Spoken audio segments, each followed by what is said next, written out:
नमस्कारम everyone, सभी का स्वागत है चैनल में। 4 years of Isha yoga practices. दोस्तों, एक वीडियो मैंने थोड़े समय पहले बनाया था जिसमें मैंने ये बताया था कि मेरी जर्नी किस प्रकार से शुरू हुई थी। लेकिन इस वीडियो में मैं आपको बताने वाला हूँ कि ईशा योगा प्रैक्टिसेस करते हुए मुझे क्या क्या फ़ायदे हुए और आज से 4 साल पहले मैं कैसा था और अब मैं किस प्रकार से अपने शरीर के अंदर और मेंटल लेवल पर चेंजेस देख सकता हूँ। और कुछ चीज़ें जो दूसरे लोगों ने मुझे बताई हैं वो भी मैं आप लोगों के साथ शेयर करूंगा, और साथ ही साथ मैं आपके साथ ये भी शेयर करने वाला हूँ कि मैंने कौन कौन सी प्रैक्टिसेस कब कब करी थी। तो दोस्तों, मैं स्टार्ट करता हूँ। मेरी जो जर्नी है वो 2018 से स्टार्ट हुई, जब सदगुरु की इनर इंजीनियरिंग बुक मेरे को मिली थी। और 2018-19 में ही मैंने कुछ प्रैक्टिसेस जो सदगुरु ऐप पे अवेलेबल है या यूट्यूब पे अवेलेबल है वो करनी स्टार्ट करी। उनमें से सबसे पहली जो चीज़ थी वो थी ब्रह्मानंद स्वरूपा चैंट। और जब मैंने वो पहली बार ब्रह्मानंद स्वरूपा चैंट किया था तो 3 मिनट ही मैं उसको चैंट कर पाया था। उसके बाद मेरे गले से आवाज़ नहीं निकली थी, क्योंकि वो बहुत ज़्यादा पावरफुल चैंट है और मुझे ऐसा लगा कि मैं रो दूंगा। फिर दोस्तों, उसके बाद से मैंने उपयोगा में कुछ चीज़ें सीखी, उपयोगा सीखा। और उसमें आ उ और म ये चैंट थी। मैंने ये भी करना मैंने स्टार्ट किया और मैं बहुत रेगुलरली ये सब चीज़ें करता था। फिर मुझे ईशा क्रिया के बारे में पता चला। उसके बाद मुझे शांभवी महामुद्रा के बारे में पता चला। दोस्तों, मैं आपको एक चीज़ बताना चाह रहा हूँ कि मुझे स्पिरिचुअलिटी के बारे में कुछ भी नहीं मालूम था। जैसा मैं टीवी पे देखता हूँ कि देखा करता था कि भगवान होते हैं और भगवान ने ही ये सृष्टि बनाई, कुछ ये सारी चीज़ें। तो मुझे लगता था कि भगवान ही, हम लोग बस प्राणी हैं और हम लोग भगवान से ही सब कुछ, जो हमारे दाता हैं वो सब भगवान है। लेकिन धीरे धीरे जब मैं स्पिरिचुअलिटी में आगे बढ़ा तो मुझे बहुत सारी चीज़ें पता चली, मेरे कॉन्सेप्ट, बहुत सारे कॉन्सेप्ट्स क्लियर हुए। उनके बारे में भी मैं आगे चल के आप लोगों को बताने वाला हूँ। सो दोस्तों, मैंने शांभवी महामुद्रा में दीक्षा ली 2019 में, मई में। और अब मुझे ऑलमोस्ट 4 साल से भी ज़्यादा हो चुका है शांभवी महामुद्रा प्रैक्टिस करते हुए। तो दोस्तों, मैंने शांभवी महामुद्रा केवल इसलिए सीखी थी क्योंकि मैंने सदगुरु का वीडियो देखा था और उस वीडियो में देख के मुझे ये पता चला था कि शांभवी महामुद्रा से मेरी जो कैपेबिलिटीज़ हैं वो एनहेंस हो सकती हैं। और जब मैंने शांभवी महामुद्रा सीखी तो मुझे लगा कि स्पिरिचुअलिटी में बहुत कुछ सीख चुका हूँ, लेकिन मुझे स्पिरिचुअलिटी के बारे में कुछ मालूम नहीं है अभी भी। इस चीज़ को आप ध्यान रखना। सो उस समय की बात कर रहा हूँ, 2019 में ही, जब मैंने सीखा था। और मेरे साथ एक विपश्यना मेडिटेटर भी थे। फिर धीरे धीरे मेरी उनसे बातचीत भी होने लगी थी स्पिरिचुअलिटी के बारे में। और उनको मुझे देख के ऐसा लगता था कि जो प्रैक्टिस मैंने सीखी है वो प्रैक्टिस किसी, मतलब वो प्रैक्टिस ज़्यादा फ़ायदेमंद नहीं है, या ये प्रैक्टिस का जो मैग्नीट्यूड है वो कुछ खास नहीं है। और वो मुझे देख के, मुझे ऐसा लगता है कि स्टार्टिंग में वो मुझे देख के ऐसा उन्हें लगता था कि मैं एक अ, मेरे कॉन्सेप्ट क्लियर नहीं है, या फिर जो प्रैक्टिस मैं कर रहा हूँ एक किसी काम की नहीं है।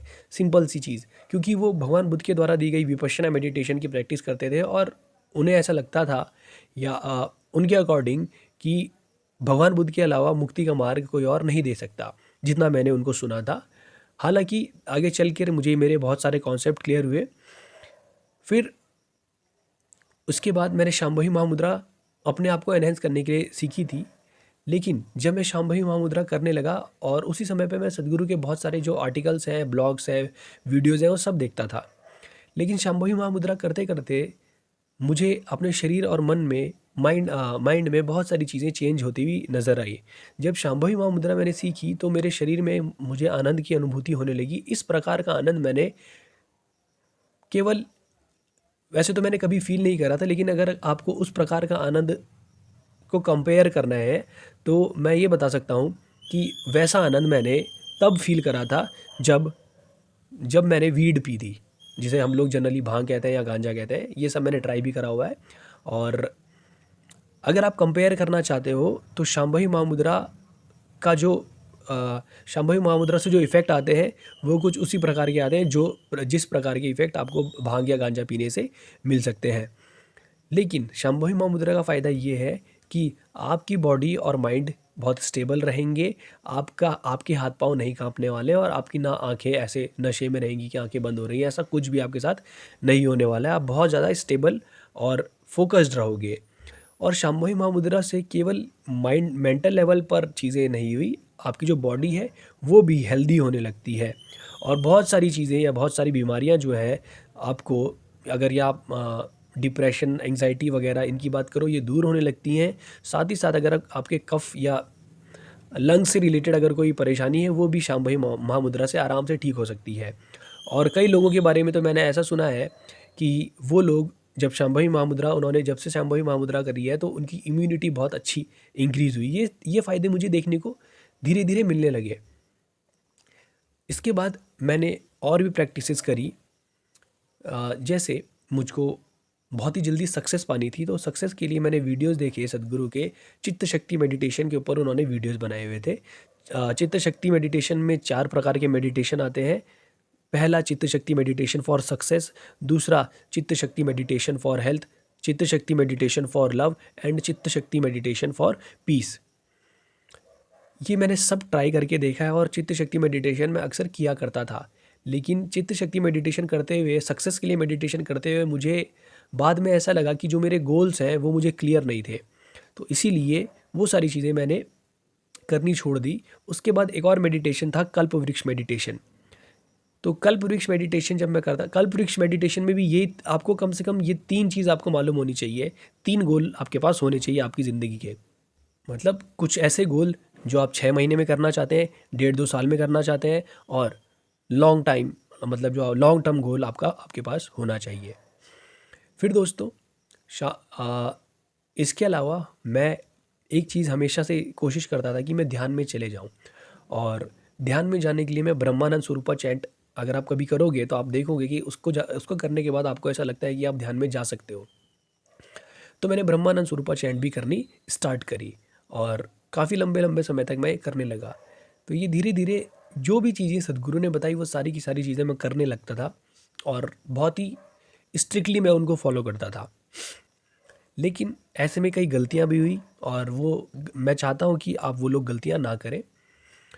कोई भी प्रैक्टिस अगर आप कर रहे हैं तो जल्दीबाजी ना करें कि मुझे ये चीज़ जल्दी से मिल जाए या वो चीज़ जल्दी से मिल जाए। ऐसा नहीं होता है। जब तक आपकी बॉडी और माइंड प्रिपेयर्ड ना हो, जब तक आपकी बॉडी और माइंड प्रिपेयर्ड ना हो, तब तक आपको चीज़ें पहली बात तो मिलेंगी नहीं। और अगर आपको चीज़ें मिल भी गई तो हो सकता है कि आपकी बॉडी ब्रेक हो जाए या आपका माइंड ब्रेक हो जाए, या फिर आप उसको हैंडल ना कर पाओ। सिंपल सी बात ये है। अगर आपकी बॉडी में एनर्जीज कुछ ज़्यादा राइज कर गई तो आपकी बॉडी उसको झेल नहीं पाएगी और माइंड भी उसको झेल नहीं पाएगा। इसीलिए आप कोशिश ये करें कि धीरे धीरे स्टेप बाय स्टेप आगे बढ़े। मैंने काफ़ी गलतियाँ करी थी परंतु उससे मुझे ज़्यादा नुकसान नहीं। मुझे बस एक ही नुकसान हुआ था कि मैं ब्रह्मानंद स्वरूपा चैंट काफ़ी लंबे समय तक करने लगा था, तो उसकी वजह से मेरे इस जगह मुझे पेन हुआ। और उसके बाद से जो है मैं ब्रह्मानंद स्वरूपा चैंट बहुत ही कम करता हूँ या कर ही नहीं पाता हूँ, आप ऐसा भी समझ सकते हैं। फिर इसके बाद दोस्तों मैंने ईशा क्रिया तो मैं साथ ही साथ करता था। पहले मेरी जो शुरुआत हुई थी, मैंने आपको बताया था कि ईशा क्रिया भी मैं करने लगा था। और ईशा क्रिया और शांभवी में स्टार्टिंग में एक साथ करता था और मैं कोशिश करता था कि मैं ध्यान की अवस्थाओं को जल्दी से प्राप्त कर सकूं, बट वो मेरे साथ कभी नहीं हुआ उन दिनों। फिर ईशा क्रिया मैंने छोड़ दी थी। जब मैंने शांभवी सीखी तो धीरे धीरे ईशा क्रिया अपने आप छूटने लगी। और जब आप किसी एग्ज़ाम की तैयारी करते हो तो शायद आपके पास टाइम भी कम रहता है, तो इसीलिए केवल कुछ जो एक प्रैक्टिस आप रेगुलर बेसिस पर मेंटेन करते हैं। तो मेरे लिए वो शांभवी महामुद्रा थी और उपयोगा तो मैं रेगुलर बेसिस पे करता ही था। फिर इसके बाद जब लॉकडाउन लगा, लॉकडाउन के समय मैंने ब्रह्मानंद स्वरूपा चैंट, जैसे मैंने आपको बताया, वो करना स्टार्ट करा। और उसके साथ साथ मैं ओम चैंटिंग भी करता था और सुख क्रिया भी मैंने करनी स्टार्ट करी थी। लेकिन ये ज़्यादा रेगुलर बेसिस पे नहीं थी, बट मैं करता था। जब भी मेरे को समय लगता तो मैं करता था। और उन दिनों ही मैंने सदगुरु प्रेजेंस टाइम जो होता है, या फिर उस समय एक प्रोग्राम चला था जिसे हम सदगुरु सनिधि बोलते हैं, वो प्रोग्राम मैं अटेंड करता था। और वो 20 मिनट का लगभग एक प्रोग्राम होता था। उसमें हम ब्रह्मानंद स्वरूपा चैंट भी करते थे। और मुझे ऐसा लगता है किसी एक दिन सदगुरु की शायद प्रेजेंस फील करी थी। और फिर उसके बाद ये सारी चीज़ें करने के बाद मुझे कहीं से ये पता चला कि हर अमावस्या के दिन शिवांगा स्फूर्ति नाम का एक प्रोग्राम होता है। वो मेडिटेशन सेशन होता है शाम को 7 बजे से लेकर 8 बजे तक। तो फिर मैंने वो भी अटेंड करना स्टार्ट किया। एक एक चीज़ जो मैंने अपनी लाइफ में करी है वो मैं सब चीज़ें आपको यहाँ पे बता रहा हूँ। फिर मैंने शिवांगा स्फूर्ति जब करने लगा तो वो मेरा फेवरेट प्रोग्राम हो गया। बहुत ही ज़बरदस्त प्रोग्राम होता है और बहुत अच्छा लगता है वो। तो मैंने जब शुरुआत हुई थी तो मैंने उसको रेगुलर बेसिस पे मैं अटेंड करता था। बस पिछले कुछ 2-4 महीनों से मैं उसको रेगुलरली अटेंड नहीं कर पा रहा हूँ। हर महीने में एक अमावस्या आती है। इस 3-4 महीने से मैं कर नहीं पा रहा हूँ, तो इसका मतलब ये है कि 8 से 10 बार जो मेरा शिवांगा स्फूर्ति है वो छूट गया, लेकिन लास्ट टाइम वाला जो शिवांगा स्फूर्ति था वो तो मैंने अटेंड किया है। इसके ये बहुत बहुत ही ज़्यादा बहुत अच्छा मेडिटेशन सेशन होता है। अगर आप लोगों को सही में शिव जी से जुड़ना है या शिव को आप टेस्ट करना चाहते हैं तो शिवांगा स्फूर्ति के द्वारा आप टेस्ट कर सकते हैं। फिर इसके अलावा ये हिंदी और इंग्लिश और तमिल, ये 3 लैंग्वेज में तो पक्का अवेलेबल रहता है। फिर जब मैं शिवांगा स्फूर्ति कर रहा था तो उन दिनों मुझे शिवांगा स्फूर्ति के लास्ट में ना एक शिवांगा साधना का ऐड आता है। शिवांगा साधना के बारे में बताया जाता है। तो जैसे ही मैंने शिवांगा साधना के बारे में देखा, मैंने आँव देखा या ना ताओ, मैंने सीधा उसके लिए रजिस्टर कर दिया। मुझे नहीं पता कि शिवांगा साधना में क्या करते हैं क्या नहीं करते हैं, बस मुझे इतना पता था कि ये शिव से जोड़ने के लिए एक साधना है। तो मैंने वो उसमें रजिस्ट्रेशन कर दिया। फिर बाद में जाके पता चला कि ये 42 दिन की साधना, मतलब 42 दिन का तो मुझे पता था, बट 42 दिन में कुछ रूल्स आपको फॉलो करने होते हैं। एक दिन में 2 बार खाना खाना होता है और बहुत सारी जो चीज़ें हैं वो मेरे को उसके बारे में पता चली। फिर पहली बारी जब मैंने शिवांगा साधना करी तो मुझे साफ साफ फील हो गया था कि हमारी बॉडी में आनंद या ब्लिस के लेवल बहुत इजीली मेंटेन किए किए जा सकते हैं। और जितना मेरा एक्सपीरियंस रहा है, मुझे उससे ये पता चला है कि शिव नमस्कार जो है उससे आपकी बॉडी में ब्लिस अचीव किया जा सकता है। और अगर आप लोग शिव नमस्कार करना चाहते हैं तो आप कर सकते हैं, यूट्यूब पे उसका वीडियो अवेलेबल है। फिर इसके अलावा शिवांगा साधना जब मैंने करी, पहली बार जब मैंने शिवांगा साधना करी तो मैं भिक्षा मांगने नहीं गया था, किसी शर्म के मारे या कुछ ऐसा करके मैं भिक्षा मांगने नहीं गया। उसके बाद जब मैं शिवांगा स्फूर्ति रेगुलर बेसिस पे करता था तो मैंने फिर देखा कि शिवांगा साधना दोबारा हो रही है, तो मैंने दोबारा उसके लिए रजिस्टर किया। और फिर जब दूसरी बार शिवांगा साधना मैंने करी तो मैं उस समय भिक्षा मांगने भी गया। और जब मैं भिक्षा मांगने गया दूसरी बार तो मुझे उस समय कुछ ऐसा फील हुआ कि कोई ना कोई कृपा मुझे प्राप्त हुई है। और फिर मैंने ये देखा कि मेरे अंदर से डर किसी प्रकार से कम हो गया था, आप ऐसा कह सकते हैं। फिर वहाँ से मुझे ऐसा लगा कि कुछ ना कुछ तो है, देखी जाएगी, डरने वाली कोई बात नहीं है, चाहे कैसी भी सिचुएशन आपके सामने आ जाए। फिर मैंने 2020 में ही 2021 में मेरा यूट्यूब चैनल ओपन किया था। और वो तभी मैंने ओपन किया था जब मैंने शिवांगा साधना ख़त्म कर ली थी। उसके 1 या 2 महीने के बाद मैंने अपना यूट्यूब चैनल ओपन किया था। लेकिन इससे पहले मैंने अपने लिए ध्यान लिंगम यंत्र मंगा लिया था। लॉकडाउन का ही समय था वो लगभग, क्योंकि मुझे कुछ चीज़ें करनी थी जो करने के लिए मुझे मेरा ध्यान में जाना अति आवश्यक था। ध्यान में जाना अति आवश्यक था क्योंकि मुझे कुछ मेंटल पावर्स चाहिए थी। मुझे यही पता था कि आप ध्यान में जाओगे तो आपके माइंड को आप बेटर यूज़ कर सकते हो। तो ध्यान लिंग यंत्रा जब मैंने मंगाया था तो मैं ध्यान लिंग यंत्रा के पास डेली बैठता था। आप इस चीज़ को समझना, मैं डेली बेसिस पे बैठता था। मैंने पूरा रिसर्च ध्यान लिंगम यंत्रा के बारे में किया हुआ था और उसके ऊपर मैं एक डिटेल्ड वीडियो भी बना चुका हूँ। मेरे जो एक्सपीरियंसेस रहे हैं वो भी मैं बता चुका हूँ और उससे डिटेल्ड वीडियो आपको कहीं भी नहीं मिलने वाली है, कहीं भी नहीं मिलने वाली है। और ध्यान लिंगम यंत्र के ऊपर कितनी ही वीडियो आपको यूट्यूब पे मिलेंगी, नहीं मिलेंगी। 2-3 वीडियो होंगी और वो वीडियो आप जाके ज़रूर देखिएगा जो वीडियो मैंने बनाई है। फिर उसके बाद मैंने जब ध्यान लिंग यंत्रा से मुझे चीज़ें प्राप्त नहीं हो रही थी जो मैं करना चाहता था, तो फिर कहीं से मैंने देवी के बारे में सदगुरु को बोलते हुए सुना और अचल अर्पणम के बारे में सुना। तो जब मैंने पहली बार ऐसा सुना तो मैंने अचल अर्पणम करके भी देखा और शायद मुझे कुछ फील भी हुआ था उस दिन, मुझे एग्जैक्टली याद नहीं है। बट मुझे इतना याद है कि मैंने अपने लैपटॉप पे भैरवी देवी की फ़ोटो ओपन करी थी और अचल अर्पणम यूट्यूब पे जो अचल अर्पणम है वो मैंने किया था। और इससे पहले मैं आपको बताता हूँ कि मैंने सदगुरु सनिधि के लिए अप्लाई किया था। सदगुरु सनिधि के लिए मैंने अप्लाई किया था, लेकिन जब मुझे सदगुरु सनिधि के लिए कॉल आया तो मैंने उनसे एक अक्का से मेरी बात हुई तो उन्होंने मुझे सदगुरु सनिधि से जुड़े हुए जो भी रूल्स एंड रेगुलेशन थे उसके बारे में बताया। और रूल्स एंड रेगुलेशन सुनने के बाद मुझे क्लियर हो गया कि सनिधि तो मैं नहीं मंगा सकता हूँ। उसके बाद उन्होंने मुझे बोला कि आप भैरवी देवी गुड़ी मंगा लो और वो भी वो भी उतनी ही पावरफुल है जितनी सन्निधि है। लेकिन मेरे माइंड में केवल एक ही चीज़ थी कि मुझे सद्गुरु से ही जुड़ना है। मैं किसी और के बारे में सोच भी नहीं सकता था। आप इस चीज़ को समझना। मैंने देवी गुड़ी मंगा ली, बट मेरे अंदर वो डिवोशन नहीं था। मेरे लिए अभी भी ध्यान लिंगम या सद्गुरु ही हाईएस्ट थे।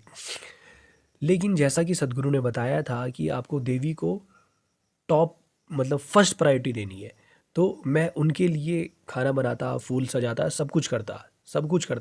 लेकिन मुझे वो चीज़ें प्राप्त नहीं हुई जो मुझे चाहिए थी, और मुझे देवी के बारे में कुछ भी नहीं पता चला। कुछ भी नहीं का मतलब कुछ भी नहीं, 1% भी मुझे उनके बारे में नहीं पता चला। बट सदगुरु ने इतना कहा था कि आप अपनी साधना स्टार्ट करो तो सबसे पहले प्रायोरिटी देवी को दी जानी चाहिए। तो मैं देवी देवी स्तुति करता था, और उसके बाद ही अपनी कोई और साधना करता था। या फिर मतलब आप ऐसा कह सकते हो कि मैं एक दिन में अवश्य देवी के पास भी बैठता था, स्तुति करता था, और ध्यान लिंगम यंत्र के पास भी मैं बैठता था। जनरली मैं ध्यान लिंगम यंत्र के पास रात को बैठता था, और 11 साढ़े 11 के आसपास में बैठता था ध्यान लिंगम यंत्र के पास, और देवी के पास में जनरली सुबह बैठता था। फिर इसी समय मेरे को जब मैंने देवी गुड़ी, मैंने आपको बताया कि देवी गुड़ी मैंने लॉकडाउन में ही अपने लिए मंगा ली थी, और फिर मैं उनके पास भी बैठता था। और मैंने स्टार्टिंग में ये देखा था कि देवी गुड़ी बहुत पावरफुल है, तो मैं देवी गुड़ी के सामने बैठ के ही अपनी जो भी साधना थी वो करता था।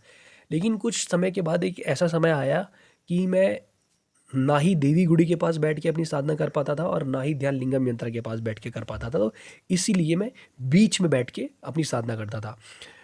फिर धीरे धीरे मुझे मेडिटेशन में थोड़ा आगे जाना था, तो सदगुरु ने ये बोला था कि आप हठ योगा की प्रैक्टिसेस सीख सकते हैं, इससे आपकी बॉडी प्रिपेयर होती है।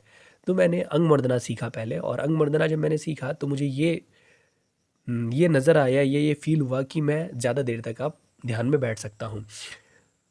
मुझे नहीं पता कि ध्यान में मतलब आंख बंद करके मैं बैठ सकता हूँ। और इस चीज़ को मैं आपको बताना चाहूँगा कि मैं जब शांभवी कर रहा था उसके बाद मेरे को अपने आप ही मन करता था कि मैं आंख बंद करके बैठूँ।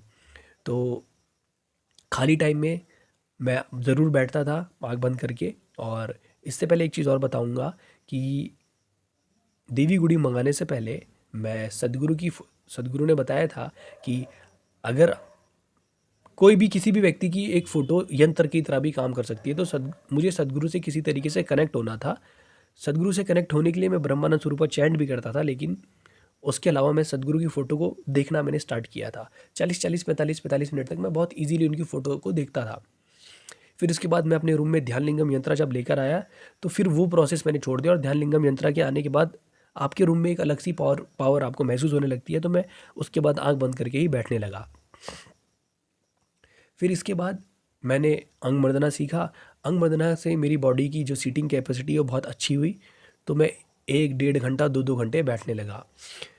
फिर मेरे हठ योगा टीचर से मेरी बातचीत हुई। उसके बाद उन्होंने मुझे सजेस्ट किया कि आप योगासना सीखिए।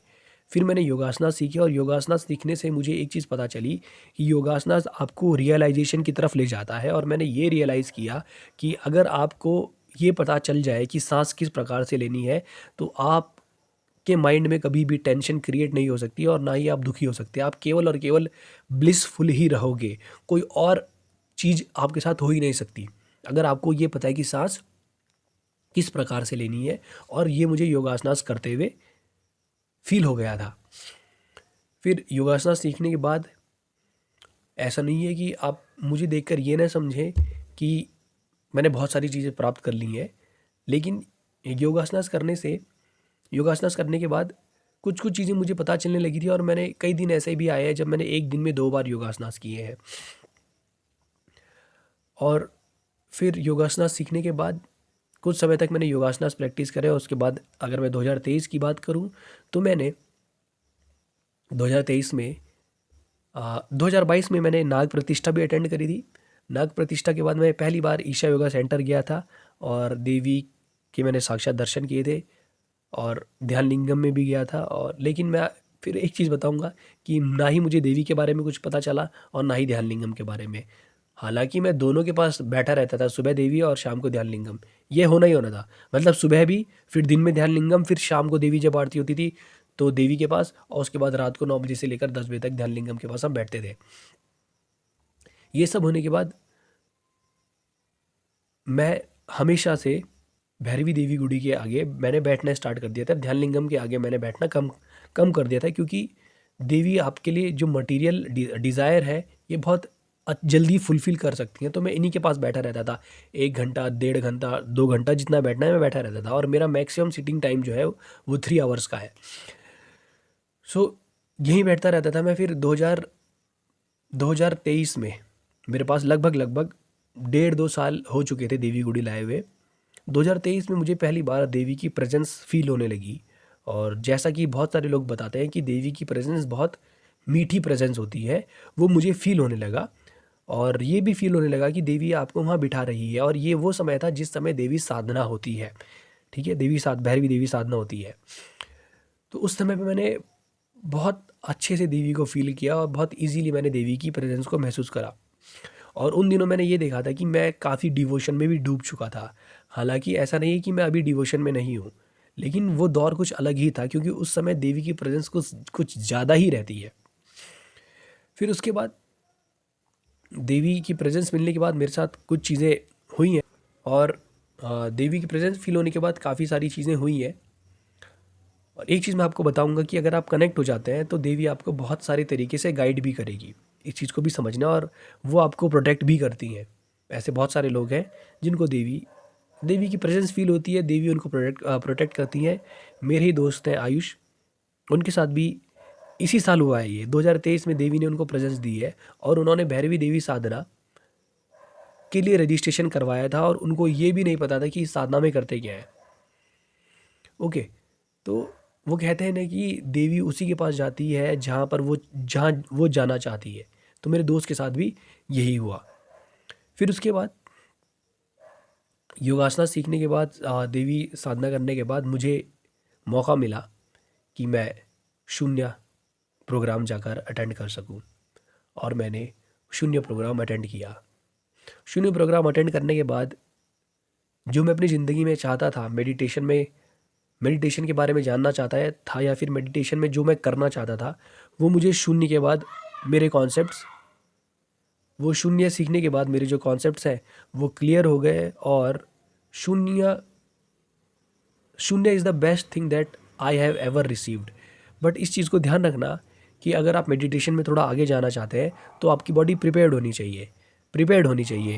जो लोग ज़्यादा डीप में जाना चाहते हैं उन लोगों की बात कर रहा हूँ। हालांकि ये ऐसा नहीं है कि ये शून्य केवल उन्हीं को करना चाहिए जो बहुत डीप में जाना चाहते हैं, ऐसा नहीं है। हर कोई कर सकता है। अगर सदगुरु इसको कॉमन लोगों के लिए दे रहे हैं तो ये हर किसी को कर लेना चाहिए। लेकिन मैं आपको यही बताना चाह रहा हूँ कि अगर आप इतनी बड़ी विद्या लेने जा रहे हैं शून्य की, तो आप ज़रूर उसके लिए प्रिपेयर्ड होकर जाएं, बिना प्रिपेयर हुए ना जाएं। और फिर शून्य के दौरान मैंने शक्ति चलन सीखा, शून्य सीखा, और सूर्य शक्ति सीखा।